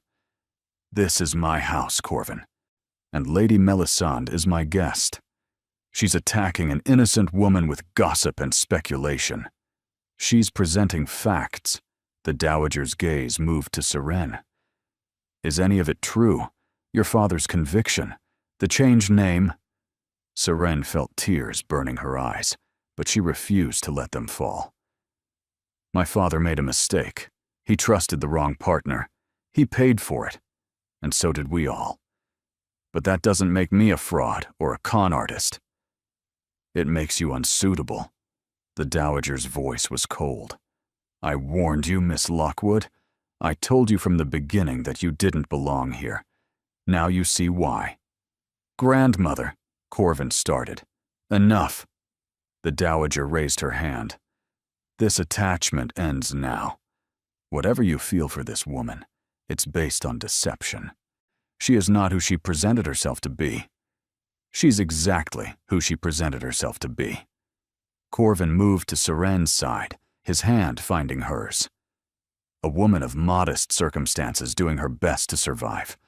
The fact that her family's fall was more dramatic than we knew doesn't change anything." "It changes everything." Melisande's smile was venomous. "The Tun will never accept her now. The scandal will follow both of you forever. Is that really the legacy you want for the Blackwell name?" Silence fell, heavy, suffocating. Serene looked at Corvin, at the defiance in his eyes, at the way he held her hand like he'd never let go. And she made a decision. "She's right." Corvin turned to her sharply. "What?" "Lady Melisande is right." Serene pulled her hand free, ignoring the way it hurt. "This was never going to work. I was foolish to believe otherwise. Serene, don't. I should never have stayed. I should have walked to Thornbury that first morning. Scandal be damned. She stepped back, putting distance between them. I'm not suitable, Corvin. Not because of my father's mistakes, but because of this. She gestured around the room. This world, these games. I don't belong here, and I never will. You belong with me. I belong with my family, her voice cracked. With people who don't need to investigate my background before deciding if I'm worthy of their company. Please. He reached for her, but she stepped back again. Don't do this. I'm doing us both a kindness. She blinked back tears. Goodbye, Your Grace. She turned and walked from the room, her legs carrying her, even as her heart shattered with every step. Behind her, she heard Corvin's voice, ragged with pain. Seren! But she didn't stop. Couldn't stop. Because if she turned around, if she looked at him one more time, she'd never have the strength to leave. And leaving was the only thing she could do. Packing took less than an hour. Seren left the beautiful gowns, the silk gloves, the delicate slippers. She kept only the clothes she'd arrived in, now cleaned and mended by efficient hands. The amber pendant lay on the vanity, catching light she couldn't bear to look at. She'd written 2 letters. One to Sabine, thanking her for her kindness and asking her not to hate her for leaving. One to Corvin. The second letter had taken 6 attempts. Your Grace, I'm returning to my family. This arrangement has served its purpose, and I think we both know it's time to end before anyone gets hurt beyond repair. Now thank you for your kindness, for your mother's garden, for the journal that showed me who you really are. Please don't try to find me. Let this be a clean break. Yours in gratitude, Seren Lockwood. She sealed it and left both letters on the writing desk. A carriage was arranged without fuss. The servant's eyes held sympathy but no judgment. Even Nell had hugged her fiercely, pressing a small package into her hands. From Lady Sabine, she whispered. She wanted you to have it. Seren didn't open it. Couldn't. Not yet. The journey home took 2 days. She watched the countryside change from rolling estates to modest farms to the cramped streets of her family's neighborhood. Each mile stripped away another layer of the fantasy she'd briefly inhabited. Home was exactly as she'd left it. Small, worn, smelling of bread and laundry soap. Her mother embraced her wordlessly, asking no questions. Her brother Phineas looked guilty and relieved in equal measure. Her father simply nodded from his chair by the fire, as if he'd known all along she'd return. It was never going to last, he said quietly. Best it ended before real damage was done. But real damage had been done. Seren felt it like a physical wound, raw and bleeding somewhere beneath her ribs. For 3 days, she tried to settle back into her old life. She helped with the mending. She visited the market. She read to her father in the evenings, though the words blurred through tears she refused to shed. And she avoided opening Sabine's package, which sat on her small bureau like an accusation. On the 4th day, someone knocked at the door. It wasn't Corvin. Some part of her had hoped, foolishly, that it would be. And instead, a nervous young footman stood on the step, bearing a letter sealed with unfamiliar wax, not the Windmere crest, something else. From the Dowager Duchess, he said. She requests a reply. Seren opened the letter with trembling hands. Miss Lockwood, I have never been a woman who admits mistakes easily. Pride is a failing I inherited from my husband and passed to my grandson. But I am also not a woman who allows pride to excuse cruelty. What happened in my receiving room was cruel. Lady Melisande used information as a weapon, and I allowed it because it served my purposes. That was wrong. My grandson has been impossible since you left. He refuses to eat. He refuses to sleep. He refuses to speak to anyone except to demand that they help him find you. Lady Melisande departed in disgrace after Sabine discovered she'd bribed a servant for access to private correspondence. The truth of her machinations has come to light, and she is no longer welcome in polite society. None of this undoes the harm done to you, but perhaps it explains why I am writing. Come back, not for my sake, and not because I've suddenly decided you're suitable. Come back because my grandson loves you, and I have watched him grieve for 6 months without shedding a tear. Yesterday, I found him in his mother's garden, weeping like a child, holding an amber pendant and begging forgiveness from a woman who wasn't there to hear it. I don't know if what you feel for him is real or convenient. I don't know if you're capable of the strength this life requires, but I know that he believes you are. Now, and that belief is the first sign of life I've seen in him since his father died. Come back, Miss Lockwood. For him, if not for me. Give an old woman the chance to apologize properly, and give my grandson the chance to fight for something he wants. Augusta Blackwell, Dowager Duchess of Windermere. Saren read the letter 3 times. Then she opened Sabine's package. Inside lay Corvin's journal. A note was tucked into the front cover.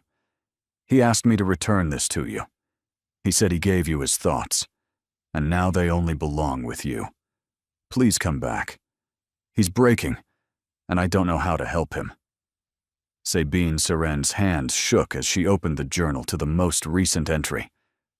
She's gone. I let her go. I should have fought harder. Should have defied them all. My grandmother, Melisande, society itself. Instead, I stood frozen while she walked away, and now the silence in this house is louder than any storm. Father was right. Love is worth the risk of loss. But he never told me what to do when the loss comes anyway. When you push away the only thing that made you want to live because you were too afraid to hold on. I've spent my whole life being afraid. Afraid of feeling. Afraid of wanting. Afraid of becoming like him. A ghost trapped in a house full of memories.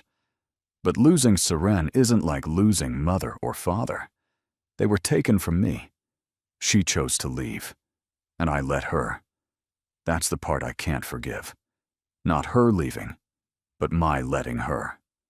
Standing there like a coward while the best thing in my life walked out the door. If I could do it again, I'd fight. I'd tear down every obstacle, burn every bridge, destroy anyone who tried to keep us apart. But I can't do it again. She's gone, and I'm here, and the amber pendant is cold in my hand. I don't know how to survive this. I don't know if I want to. Saren closed the journal. Then she looked at her mother, who had been watching silently from the doorway. Go, her mother said softly. Whatever happened, whatever you're afraid of, go. It's impossible. His grandmother, society. Since when does impossibility stop you? Her mother crossed the room, taking Serene's face in her work-roughened hands. When your father lost everything, you were the one who found work. When Phineas's schemes failed, you were the one who kept us afloat. You've been surviving the impossible your whole life. This is different. How? Because if I go back and it doesn't work, and I'll lose more than employment. Tears finally spilled down her cheeks. I'll lose him, and I don't know if I can survive that. You can't survive it here either. Her mother wiped her tears gently. I've watched you these past days. You're already lost. At least if you go back, you have a chance of being found. Saren looked at the journal in her hands, at the letter from the Dowager, at the small room that had once felt like safety, but now felt like a prison. I'm afraid, she whispered. Of course you are. Her mother smiled. Courage isn't the absence of fear. It's choosing to act anyway. The footman was still waiting outside. Tell the Dowager Duchess, Saren said slowly, That I'll return to Windmere Hall tomorrow. His face lit with relief. Yes, miss. Right away, miss. As he hurried off, Serene stood in the doorway of her modest home and felt something shift inside her. She was going back, not as a governess, not as a temporary arrangement, not as a performance. She was going back to fight for the man she loved, and heaven help anyone who tried to stop her. Windmere Hall looked different in spring sunshine than it had in storm shadows. The facade gleamed cream and gold. Gardens burst with color. Even the ancient stones seemed to glow with warmth. But Serene barely noticed the beauty. Her heart hammered against her ribs as the carriage rolled up the drive. She'd rehearsed what she'd say 100 times during the journey, but now every carefully planned word had vanished. Sabine met her at the door, throwing herself into Serene's arms before she'd fully stepped down from the carriage. You came. Oh, thank God. Jean, you came. Sabine was laughing and crying simultaneously. He's been impossible. Absolutely impossible. I told him you'd come back. I told him, where is he? The library. He's barely left it since you went. Sabine pulled back, wiping her eyes. Grandmother's in her sitting room. She wants to speak with you first. I need to see Corvin. I know, but Sabine hesitated. She has something to tell you. Something important. Please, Serene, just a few minutes. Against every instinct, Serene allowed herself to be led to the dowager's sitting room. The old woman sat by the window, looking somehow diminished since their last encounter. Miss Lockwood. The dowager gestured to a chair. Please. Serene remained standing. Your letter said you wanted to apologize. I did. I do. The dowager's voice was carefully controlled. I allowed Lady Melisande to attack you because it served my purposes. I was wrong. My grandson's happiness should have mattered more than my prejudices. Should have? Does matter. Present tense. The dowager's gaze sharpened. I've spent the past week watching him fall apart, watching him retreat into himself the same way his father did after his mother died. And I realized something. What? That I'd rather have a happy grandson married to a governess than a miserable one married to a title.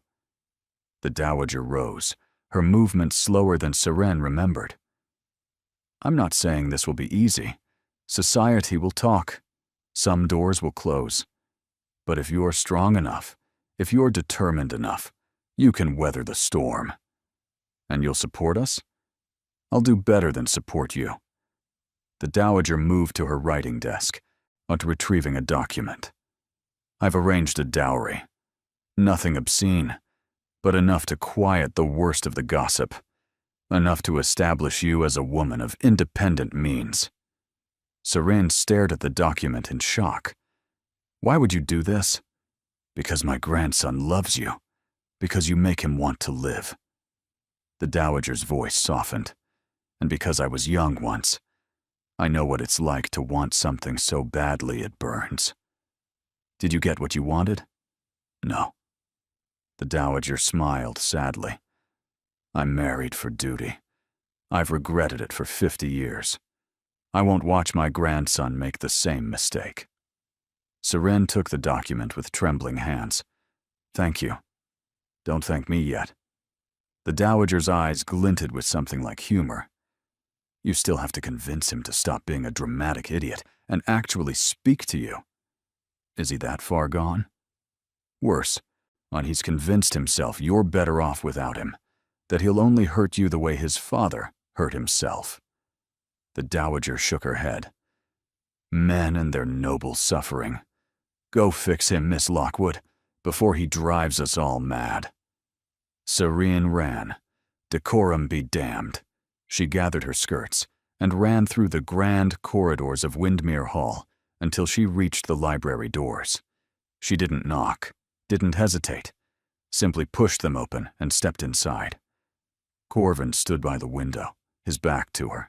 He'd lost weight. His hair was disheveled, his shoulders slumped with exhaustion. I said I didn't want to be disturbed. Too bad. He spun, his eyes wide with shock. Seren, you wrote that you didn't know how to survive losing me. She moved toward him, heart pounding. Yeah, you wrote that you let me go because you were afraid. You read my journal. Sabine gave it to me, along with your grandmother's letter. My grandmother wrote you? He laughed bitterly. This family is determined to humiliate me. She wrote that you've been falling apart, that she found you in your mother's garden, weeping over an amber pendant. Seren stopped in front of him. Is that true? His jaw tightened. I was mourning. Everything I lost. Everyone I'm not lost. She reached up to cup his face, forcing him to look at her. I'm right here. I came back. You shouldn't have. But his hands found her waist, pulling her closer even as his words pushed her away. Everything Melisande said was true. Seren held his gaze. My father was convicted of fraud. My family changed our name. I grew up in shame and poverty and fear. But none of that changes who I am. None of it changes what I feel for you. What do you feel? I feel terrified. Her voice broke. I feel like I'm standing on the edge of a cliff and jumping could destroy me. But I also feel like staying on solid ground would be worse, because solid ground is a life without you. Seren, I love you. The words came out fierce and sure. I love your cold eyes, and your wounded heart, and your mother's garden, and your father's library. I love the way you hold yourself like armor and fall apart when no one's watching. I love that you gave me your thoughts because you wanted me to know you. Really know you. Even the broken parts? Especially the broken parts. She rose on her toes to press her forehead to his. We're both broken, Corvin. But maybe that's why we fit. His breath shuddered out. I don't deserve you. That's not your decision to make. For a long moment, he simply held her. Then his hands moved to cradle her face, and his eyes burned with an intensity that stole her breath. If we do this, there's no going back. You'll be a duchess. You'll face scrutiny and judgment and expectations you can't imagine. I know. You'll have my grandmother's opinions and society's whispers and everything that comes with this title. I know. And you'll have me. His voice roughened, broken and terrified and completely, irrevocably in love with you. Then I'll have everything I want. He kissed her. Not gentle this time, desperate. His mouth claimed hers with all the fear and longing of the past weeks, and she answered with equal fervor. They clung to each other like survivors of a shipwreck, like they'd never let go again. When they finally broke apart, both breathing hard, his smile was radiant. Marry me. Is that a question? It's a desperate plea. He pressed his lips to her forehead. Marry me, Seren Lockwood. Make me someone worthy of the faith you've placed in me. Yes. Tears streamed down her face.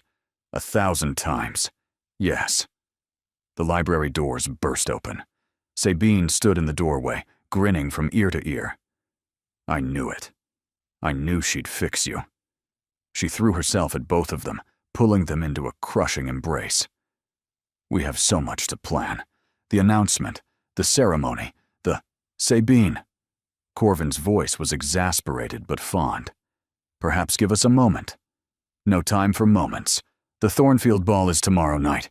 Perfect opportunity for a public announcement. Sabine's eyes sparkled with mischief. Can you imagine Lady Melisandre's face? I'd rather not think about her at all. But it will be so satisfying. Sabine pulled back, beaming at Seren. Welcome to the family. Officially this time. Seren laughed, overwhelmed and delirious with joy. Thank you. For everything. For the package. For believing. Thank yourself. Sabine squeezed her hand. You're the one who came back. Behind them, The Dowager appeared in the doorway. Her expression was carefully neutral, but something softened in her eyes when she saw her grandson smile. "I assume you've worked things out." "We're getting married, grandmother." "Yes, I rather gathered that from the shouting." The Dowager moved into the room. "Miss Lockwood, I trust you received my letter." "I did. And your gift." "Gift?" Corvin looked between them. "What gift?" "Nothing of consequence," the Dowager waved dismissively. "Simply ensuring my grandson's intended is appropriately established." "You gave her money?" "I gave her independence. There's a difference." The Dowager's gaze softened as she looked at Seren. "Welcome to the family, Miss Lockwood. Try not to let us destroy you." It was, Seren realized, the closest thing to a blessing she was likely to receive. The Thornfield Ball was the event of the season. Every family of consequence had gathered in the glittering ballroom, their jewels competing with the candlelight, their whispers filling the air like music, and every eye watched the entrance. Seren stood at the top of the grand staircase in a gown of midnight blue that shimmered like stars. The amber pendant rested against her collarbone. Her hair was arranged with sapphires borrowed from the Dowager herself. Corvin stood beside her, resplendent in formal evening wear, his hand warm and steady on her arm. "Ready?" he murmured. "No." She squeezed his arm. "But I'm doing it anyway." They descended together. The whispers erupted immediately.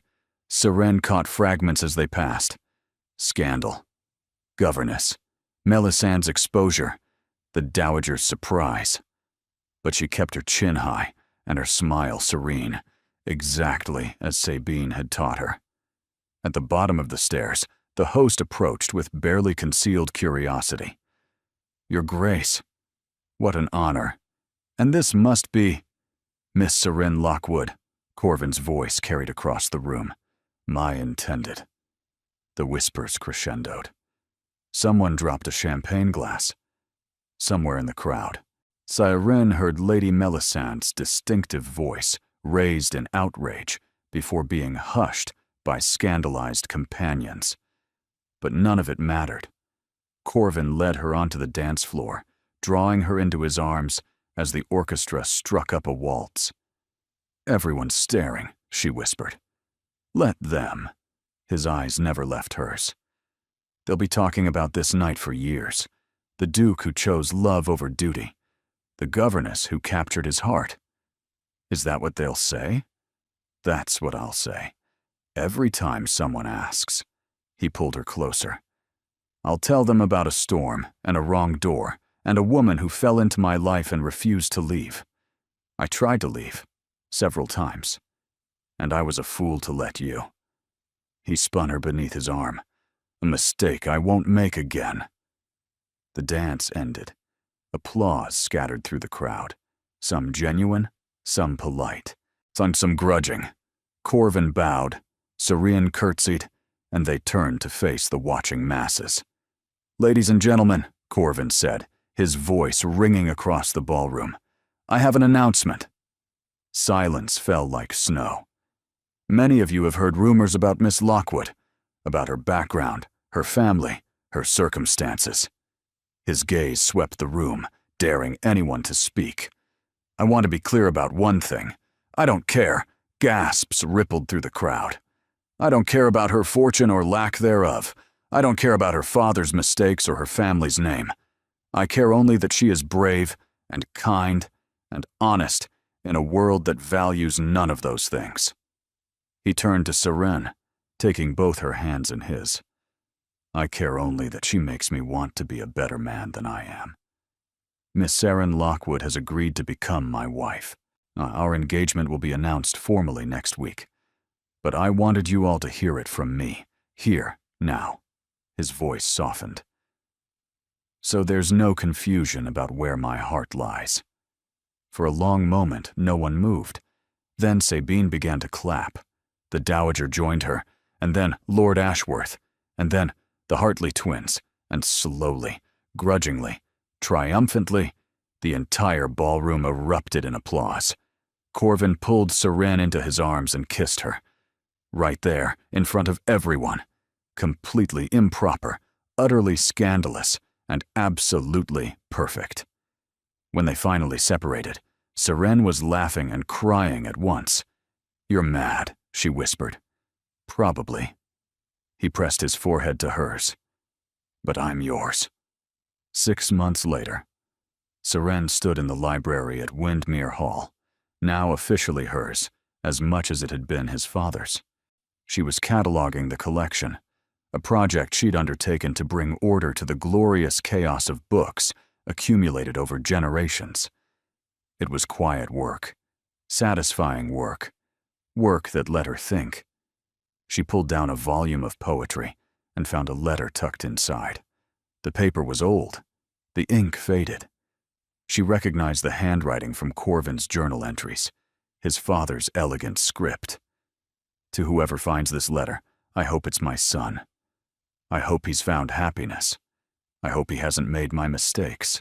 I loved his mother with everything I had. When I lost her, I lost myself too. I spent 20 years mourning what was gone instead of cherishing what remained. If you're reading this, Corvin, I hope you've done better. I hope you've found someone who makes the grief worthwhile. I hope you've learned that love is not a burden we carry, but a gift we're given. Don't be afraid to want things. Don't let fear of loss keep you from living. Your mother would have wanted you to be happy. So do I. All my love, your father." Seren's vision blurred with tears. She was still standing there, letter in hand, when Corvin found her. "What's that?" He looked at the paper, then at her face. "What's wrong?" "Nothing's wrong." She handed him the letter. "I found it tucked in the poetry section." She watched him read, watched emotions flicker across his face. Grief, wonder, peace. "He knew," Corvin said hoarsely. "Somehow, he knew I'd need to hear this. He knew his son." Corvin set down the letter carefully, then pulled her into his arms. "I love you," he said against her hair. "Have I told you that today?" "Only 7 times. Not nearly enough." He pulled back to look at her. Thank you." "For what?" "For knocking on the wrong door, for refusing to leave, for being exactly what I needed when I didn't know I needed anything at all." Seren laughed, rising on her toes to kiss him softly. "Thank you for not letting me leave, for giving me your journal, for being brave enough to choose love over duty." "I chose you," he corrected. Everything else followed. Outside the library windows, spring sunlight warmed the gardens. In his mother's wild garden, roses were beginning to bloom. And every year, on the anniversary of their wedding, Corvin and Seren returned to the great oak doors of Windmere Hall. They stood where she had once knocked in desperation, laughed at how far they'd come, and remembered how everything had begun with a wrong turn and a raging storm. It was their tradition, their reminder, their proof that sometimes the best things in life begin with a little bit of chaos. Thank you for being here. You are the reason these stories exist, because you believe in love that defies expectation, in characters who fight for happiness against impossible odds, in endings that feel earned and true. Your presence makes this space warm and welcoming, and I'm grateful for every moment you spend with these characters. Do you have a favorite line or scene? Your engagement helps me understand what moves you, what keeps you listening, and what kinds of stories to create next. Consider subscribing if you'd like more romantic tales with emotional depth and genuine character growth. Until next time, keep believing in love that chooses courage over convenience. You make this community what it is.